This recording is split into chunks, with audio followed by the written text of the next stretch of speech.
So let's say that you want to start climbing that second mountain. You're at this point in your life, maybe you're at a transition point in your life, or maybe you're facing some sort of major life question, and you're ready to discover the why you were made for. The question is, can you actually find it? Do you have to bump into it? It has to be accidental? Is it serendipitous?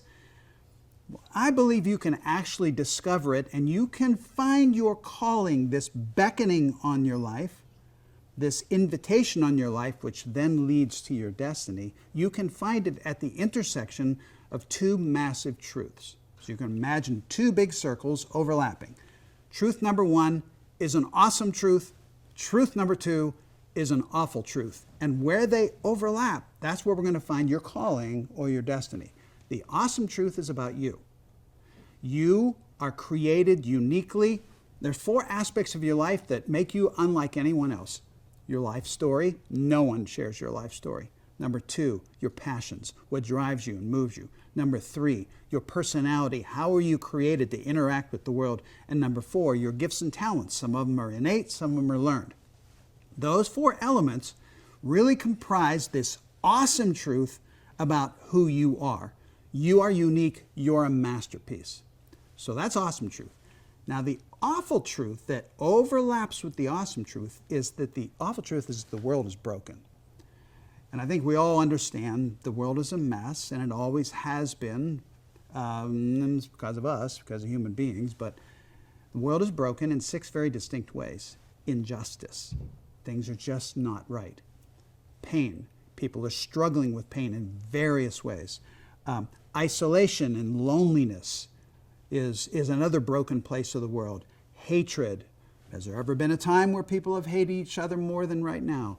The decay of the planet is also a broken place of the world. The planet is falling apart.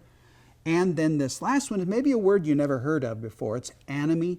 It means to be a person without a foundation, feeling kind of adrift in this world, maybe adrift from the divine, from God, or adrift from community. These are the broken places of the world. Now, I wonder, as I even stated those, which one of those, or a few of them, really hit you, and as you hear me describe them, you're going, that really grabs me. Well, pay attention to that, because where that overlaps the uniqueness of who you are, that's where you're going to discover your destiny. So here's a for instance. I have a friend named Mike, great guy, runs a software company. That's his career. That's his job. But his calling, he is this uber mentor. You sit down with Mike over a cup of coffee and you walk away feeling like, I can do anything in the world.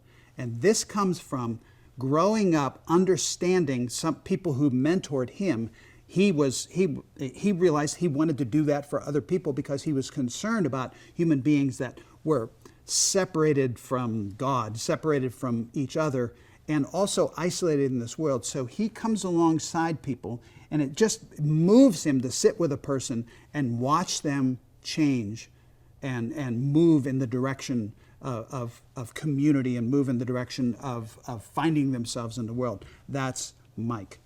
For me, I discovered that one of the things that moved me the most when I looked at the brokenness of the world is a person, this won't surprise you because of what I've already said, a person who doesn't know why they're here in the world. And so I decided I would give my life to helping people figure it out. That's what Destiny Works is all about. I'll give you another illustration. A friend of mine who is a nurse, has worked in various places in the hospital. What has concerned her the most all growing up is when she sees people in pain, it just gets to the deepest part of who she is. And at the same time, she's a nurturing person. That's the awesome truth of who she is. And she looks at the world and the brokenness of pain, and she realizes she can bring all who she is and serve people who are in pain. And as a matter of fact, she says something like this all the time. So I can't believe they pay me to do this, because it's her calling at the same time. So what is yours? Where does your awesome truth of who you are intersect the awful truth of the brokenness of the world?